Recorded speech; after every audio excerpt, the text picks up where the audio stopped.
warahmatullahi wabarakatuh. Perkenalkan, kami dari kelompok 2 di sini akan membawakan materi yaitu model pelaku ekonomi, pelaku konsumen, dan produsen dalam kegiatan ekonomi. Perkenalkan, nama saya Dani Juga Sandi.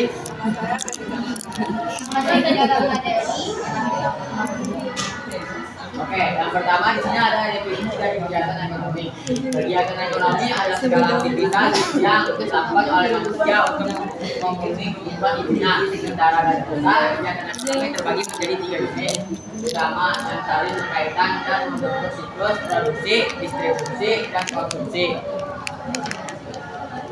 Selanjutnya, ini adalah penjelasan dari ketiga jenis ini tersebut. Yang pertama adalah produksi, kegiatan untuk menghasilkan atau menambah nilai guna suatu barang atau jasa. Distribusi, kegiatan menyalurkan atau menyebarkan barang dan jasa. Konsumsi, kegiatan yang menghabiskan atau mengurangi nilai guna suatu barang atau jasa, baik secara perlahan maupun langsung. Ketiga kegiatan ini merupakan satu kesatuan siklus dan bisa terpisahkan dalam perekonomian. Yang ketiga ada model kegiatan ekonomi, misalnya model 2 sektor, 3 sektor, atau 4 sektor, menggambarkan arus timbal balik antara para pelaku ekonomi yang mencakup arus barang jasa dan arus uang atau pendapatan. Pelaku ekonomi adalah individu atau kelompok lembaga yang terlibat dalam kegiatan ekonomi seperti produksi, distribusi, dan konsumsi. Mereka berperan sebagai produsen, konsumen, dan distributor dengan regulator yang saling berinteraksi untuk menggerakkan roda perekonomian di dunia. Selanjutnya, itu baru jamnya berapa? Jangan baru benar jam 1. Biasanya kan pagi-pagi jam 1. Contohnya, menggunakan pakaian dan jasa transportasi. Lalu ada tangga produsen, yaitu perannya sebagai konsumen yang membeli dan menggunakan barang atau jasa untuk memenuhi kebutuhan hidup. Contohnya, pabrik sepatu, petani, dan pedagang. Lalu yang ketiga ada pemerintah. Perannya sebagai pengatur produsen dan konsumen dalam perekonomian. Contohnya, mengatur pajak, membuat kebijakan ekonomi, menyediakan layanan publik, sektor sekolah, rumah sakit. Lalu yang keempat ada masyarakat luar negeri, terlibat dalam kegiatan ekspor dan impor barang atau jasa dengan negara lain. Contohnya, Indonesia mengekspor kopi ke Jepang, mengimpor mobil dari Korea. Lalu yang terakhir ada lembaga keuangan, bank dan bank, menyediakan jasa keuangan seperti sifat pinjam, investasi, dan pembayaran. Contohnya, bank memberi pinjaman modal ke perusahaan. Selanjutnya terdapat teori perilaku konsumen, di mana konsep dari teori perilaku konsumen itu adalah konsep dasar perilaku yang pada umumnya berusaha untuk mencapai utilitas yang maksimal dari pemakaian benda yang dikonsumsinya. Apa sih yang dimaksud dengan utilitas atau utility? Jadi, di mana itu adalah derajat seberapa besar suatu barang atau jasa dapat membantu kebutuhan seseorang, yang menjadikan utilitas ini sebagai kepuasan yang diterima dari pengguna atau konsumen melalui barang dan jasa yang kita lakukan. Lalu pendekatan dari teori perilaku konsumen itu terdapat 2, yaitu pendekatan kardinal dan pendekatan ordinal. Di mana pendekatan kardinal itu bisa disebut sebagai pendekatan utilitas marginal, di mana fungsinya itu sebagai analisis konsumen yang didasarkan pada asumsi tingkat kepuasan yang diperoleh konsumen dari konsumsi suatu barang yang dapat diukur dengan satuan uang, jumlah atau uang. Semakin besar jumlah barang yang dikonsumsinya, semakin besar pula kepuasan konsumen untuk membeli barang tersebut. Di mana terdapat hukum dosen pertama yang menyatakan bahwa konsumen selalu membuat pilihan yang akan memberikan mereka kepuasan paling besar atau disebut nilai guna. Menurut Hermann Heinrich Rosen, apabila pemenuhan kebutuhan suatu barang dilakukan secara terus-menerus, kenikmatan dari mengkonsumsi barang tersebut mula-mula tinggi, namun makin lama makin memiliki batasan yang mencapai kejenuhan. Selanjutnya, hukum dosen kedua. di mana konsumsi akan melakukan konsumen akan melakukan konsumsi sedemikian rupa sehingga nilai guna marginal setiap barang dan jasa yang konsumsinya sama. Artinya, unit terakhir dari tiap produk yang dikonsumsi memiliki nilai yang sama. Selanjutnya, pendekatan ordinal. Pendekatan ordinal atau yang dilakukan untuk menggunakan analisis kurva indiferensi, di mana pendekatan yang digunakan karena pendekatan kardinal ini memiliki kelemahan.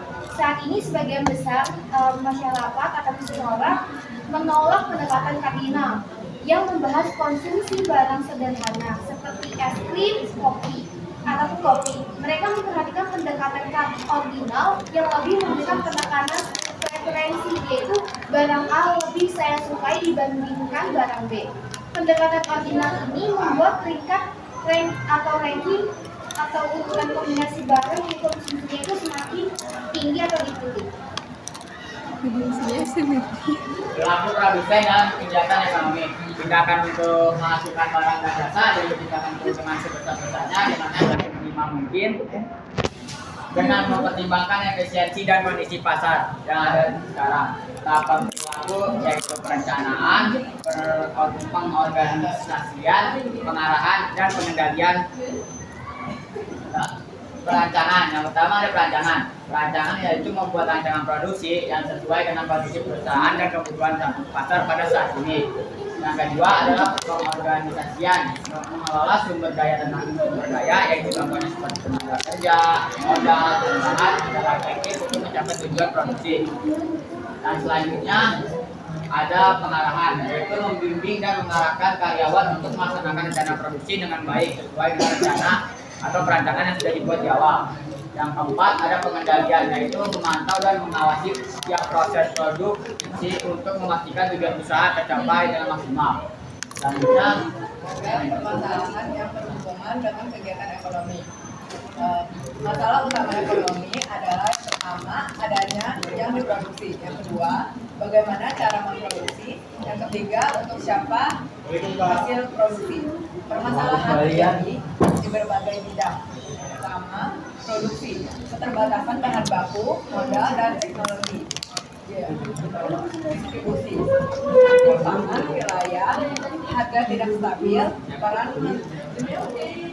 tengkulak. Lalu ada konsumsi, pendapatan tidak merata, perilaku konsumtif, dan inflasi. Yang terakhir ada di sini, saingan cepat, kurang modal, serta dampak globalisasi. Dampaknya antara lain pengangguran, senjangan sosial, dan turunnya daya beli.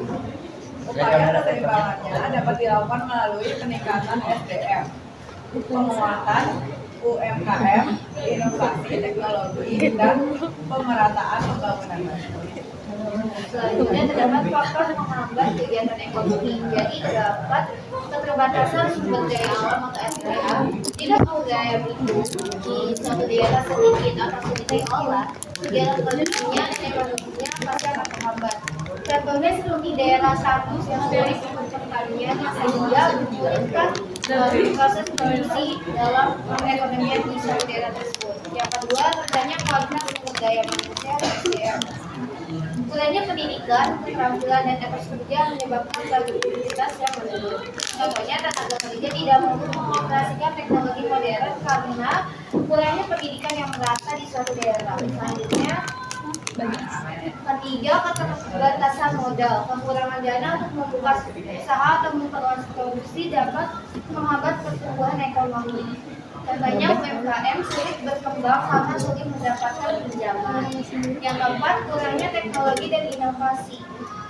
Teknologi yang tertinggal membuat proses produksi tidak efisien dan kalah bersaing. Contohnya, industri yang masih menggunakan alat tradisional seharusnya bisa dikembangkan lagi dalam teknologinya untuk menggunakan alat-alat atau mesin yang canggih dalam distribusiannya. Selanjutnya, yang kelima, infrastruktur yang tidak memadai, jalan rusak, tidak stabil, atau jaringan yang komunikasinya buruk akan menghambat distribusi barang dan jasa.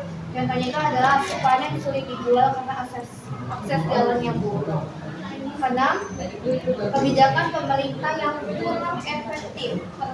Peraturan yang rumit, birokrasi panjang dan korupsi dapat menghambat izin usaha. Contohnya izin usaha sulit didapatkan karena banyak prosedur yang harus dikerjakan. Selanjutnya, ketidakstabilan politik dan keamanan, konflik kerusuhan atau pergantian pemerintah yang tidak stabil membuat investor enggan menanam modal. Contohnya daerah konflik sulit terutama secara ekonomi yang menyebabkan investor enggan untuk menanam modalnya. Contohnya 9.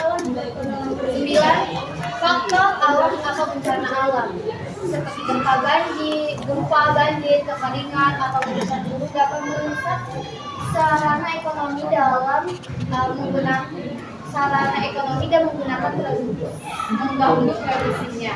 Contohnya gagal panen yang diakibatkan kekeringan panjang, lalu yang ke-10 persaingan global dan ketergantungan impor, di mana produk lokal sulit bersaing dengan produk luar negeri yang lebih murah dan berkualitas. Contohnya produk pertanian kalah dengan impor dari negara lain.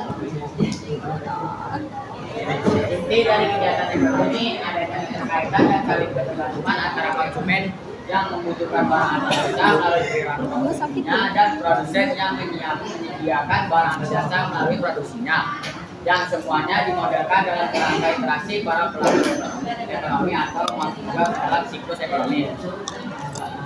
Selanjutnya, apakah dari kalian ada yang ingin bertanya?